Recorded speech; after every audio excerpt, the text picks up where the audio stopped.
Okay, so today I'm doing a video to show you how we created our water and feeding system on our chicken coop. So it's actually very simple how I did it. Basically, I just put gutters on the back side of my coop and run, and I made sure that I had it angling down to where it would all run downhill down to the water barrel.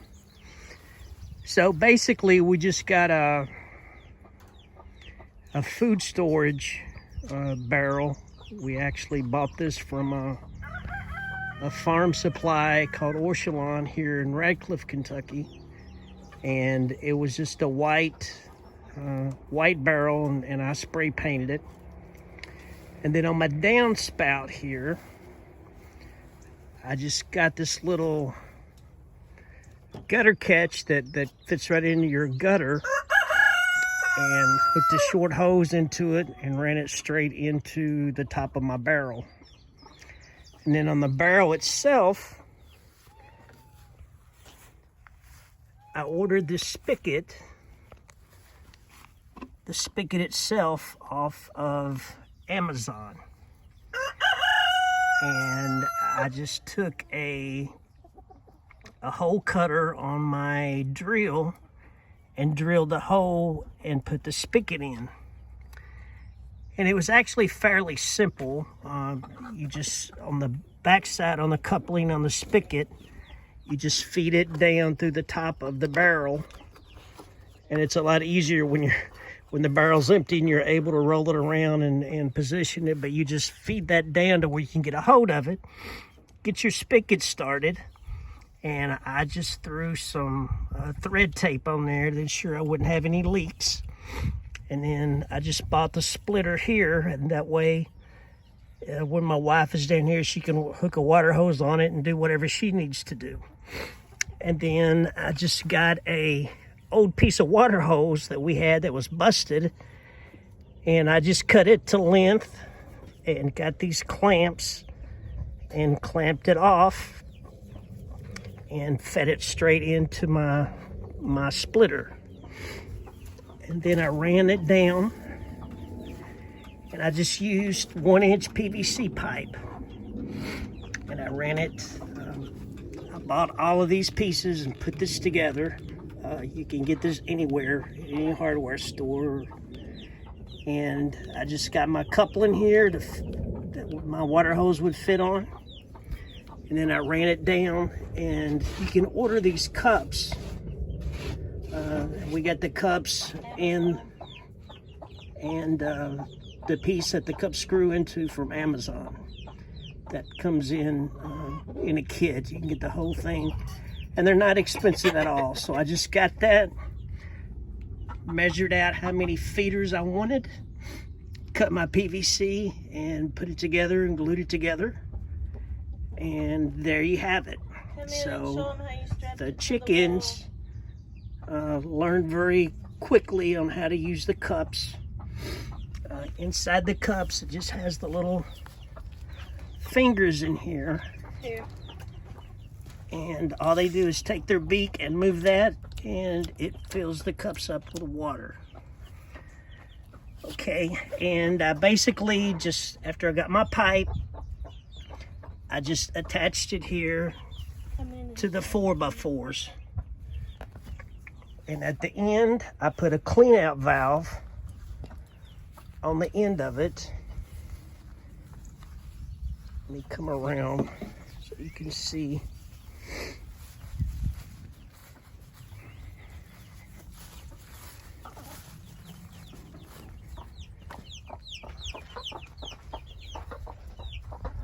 But I basically just put a valve on the end of it and put a stopper on the end, and that way if it were to ever get clogged up and I needed to drain it, or if I wanted to clean it, then all I got to do is shut the water off. And I didn't glue this on, so you can just screw that off. I tightened it up with pliers, so you can just screw that off, turn your spigot on, and it will flush the pipe out if you ever need to do that. So it's actually very simple, gravity fed. As you can see, I built a little platform to set my barrel up to where it would be higher than the cups are. So it's just gravity fed. It's very simple. Anybody can do it. And then on my feeding system, again, I tried to make it where it's convenient because I still work full time and my wife usually feeds the chickens during the day.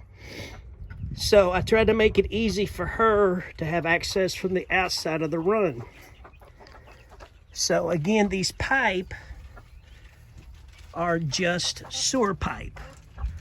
The sewer pipe are thinner and a lot cheaper than your regular PVC pipe is. So I just got the pipes, and as you can see on the outside, I just got a little elbow that tilts it out, and I ran it down, and I cut a hole in my wire to run it through, and then I went back in and I just took a water clamp and went around my wire to secure it to where nothing at all can get in this.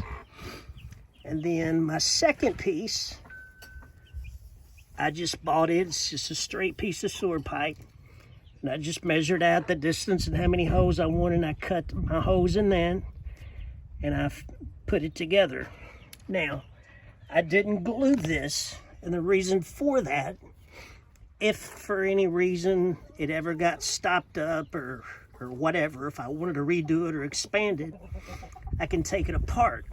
So this is just stuck in here, and it's held together how I've got it cut and strapped through the wire. So this, you can actually move this if you want to move the angle of that pipe.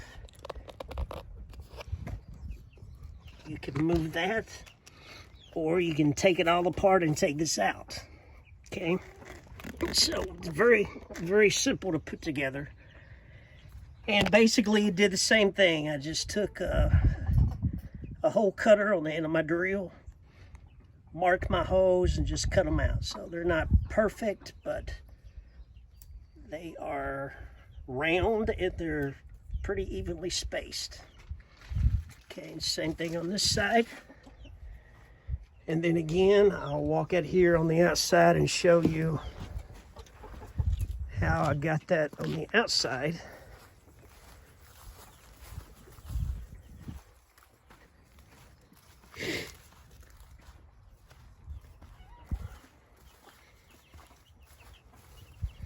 And again, I just attached it to my frame here with some metal straps, elbowed it out a little bit to where it would slant out to make it easy. Those caps just slide on and off.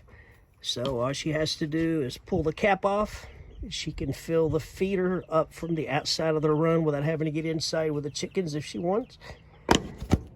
The lid goes back on and it keeps it nice and dry. Okay, so that's all it is to the feed system. And again, that's gravity fed. So as the chickens eat down in the hole, it will automatically feed down the system. And sometimes they like to eat out of the middle hole, so your middle will be a little bit lower than the outside, and all you have to do is just bump it a little bit. I don't know if you can see it, but the food just shakes right down if that happens.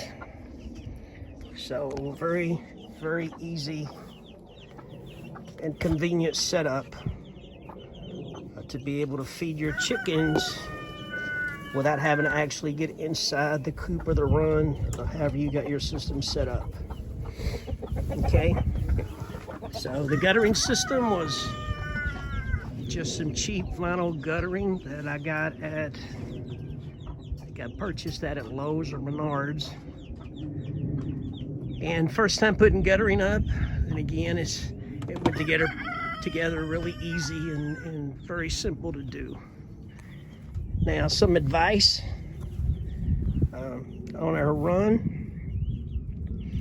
We've got this predator proofed, and as you can see, we use the wire. Then when we got down here toward the bottom, we use the rat wire. And again, on the ground, I laid my wire out underneath my block before I set my block down. And basically, this is built out of green lumber.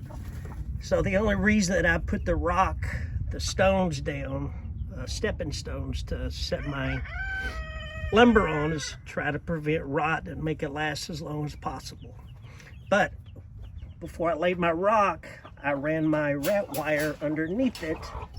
So the wire comes out to probably about this. And if you can see that, you can still see there where the grass hasn't grew all the way back through yet. You can still see the wire sticking out. But I've got that so nothing can dig under to get into the coop or into the run. And we did the same design all the way around the run. Okay. Now, one mistake that we made that I learned from, if you see any earlier pictures, you'll see how pretty and everything that it looked when we first got it together. We had mulch all around the front. And the chickens love the mulch. So as you can see now, there's no mulch left.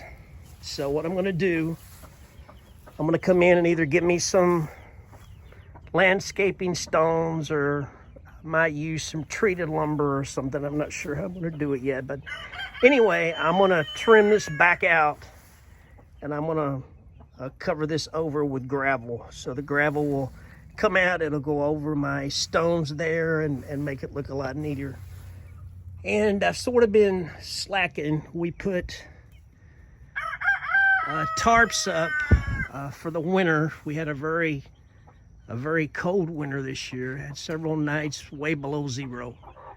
And I just put the tarps. We had them all the way around the coop just to give the chickens some windbreak to keep the wind and the cold wind from blowing in on them and try to prevent frostbite. So I haven't taken that back down yet, but that's going to come down in the next few days to where it'll look nice and neat again. And hopefully I can get my landscaping done to where it looks presentable. So basically, that's all that we did with the food and water system. Now, in the wintertime, I did drain my barrel. So this was our alternative to watering during the wintertime. Now, I could have probably built around my tank and insulated it, and it might have survived through the winter, but I didn't want to take the chance of having to get a new barrel and doing all of that again. So I just drained the barrel in the wintertime, and we got this. And this is a heated waterer that my wife got, I think, from Amazon. And it's like a 2.5 gallon waterer. And we ran an extension cord. Since we don't have electric down here, we ran a couple extension cords down and plugged this in. And it heated the water, and our water never froze the entire winter. So, and like I said, we had several nights it was way below zero. So this holds 2.5 gallon, and it would usually last them 2 days. So like every other day, we would come down and I'd pack a 5 gallon bucket half full down from the house and fill it up every other day, and it was no big deal. So that's how we got through in the wintertime. And we have all these crazy little toys. That one, I think they've played with a time or two. A couple of the chickens did. We've got the mirror. Several of them like the mirror. They like to go get in front of it and make faces. You can see my big boy there. He likes to talk a lot. And we just got this set up with all the daily necessities, little snacks and medicines and stuff like that, stuff that we use to clean the coop and the run. And we do clean our coop and our run daily, so we try to keep it as clean as we can. And we've had a few 3 or 4 broody hens, and this flock here's probably a little over a year old, but we've had like 3 or 4 of them that's got broody. So this one, Bitsy, has some babies, and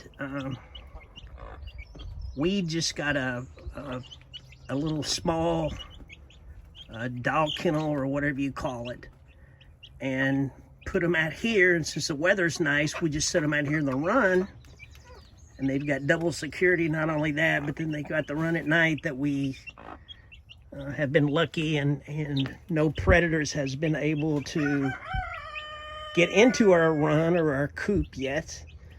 We did see some tracks and some scat and stuff where they had been up here around it, but they've never been able to penetrate it or get inside the run or the coop. So we're very blessed with that. Had an old step ladder that sort of broke during the building process, so we just painted that and stuck it out here for extra roost for the chickens to play on. And here we have them a bath, and usually we use a mixture of ash and sand and dirt and stuff, and we keep that cleaned out daily too, and they really enjoy that. Usually late in the evenings before bedtime, there'll be a whole bunch of them in there all scratching and wallering and carrying on in there, so they enjoy that. But basically that is our chicken coop and run. Our feeder and water system on how I've got it set up. And again, our coop and our run and everything was just built out of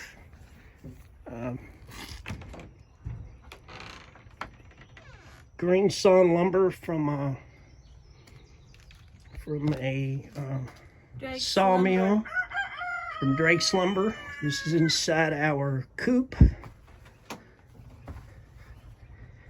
My wife likes to make it pretty, so she's got little decorative stuff hanging on the walls to occupy the chickens. But this is our boxes, and my wife can get to it and collect the eggs from the outside of that. And our chicken population has increased, that I built these little cheap boxes here and put on the sides for them. And we basically forced this little chick here. She's broody, and she's sitting on she's got 12 little eggs under her right now. And this is her second batch. She's a good mommy. And so we basically forced her, put her eggs in here, and made her get up here in this box to where the rest of the hens can use these when they're laying during the day. And for my roost, very simple. I've tried to fix it to where it'd be easy to clean. So basically, you can see I just have a block here and have my bolt running through that, and you can raise this up, and this whole thing will fold down, and that way when we're cleaning the floors and everything like that, then it's no issue. The roost bar is not in the way. And as far as chicken poop in our coop, when they roost, everything hits this tarp. So again, very easy cleanup. We just come down and once a day, and we rake the poop out of the tarp, put it in the compost pile. And that's an easy way to keep your coop clean of chicken poop whenever they're roosting and sleeping at night. Seems to be when most of it happens. So that's an easy way to collect it up without it getting all over your coop. And as you can see, our floors are pine shavings, fine shavings, and it is fairly clean. We'll come in here. We actually just cleaned this out not long ago and put new shavings in, but we had done the well, we put the shavings in and just leave it and fluff it around and stuff, and just kept adding to it instead of cleaning it out every month. So we did it that way this year, and then whenever we cleaned it out, we just let this down, rake the shavings out from behind it, and then just took a snow shovel and throwed it on a wheelbarrow straight at the door and took it to the compost pile. So it was very easy to clean out. And once we got all the shavings out, we swept the floor and then took a blower and blew everything out, and it looked brand new again, and we added the fresh shavings to it. So that is our chicken coop and run, and our feeder and water system that we came up with for our coop. So it's working great for us, and hope this video inspires someone else to do a DIY project, and maybe this can assist you in getting yours set up. All right, thanks for watching. Have a good day.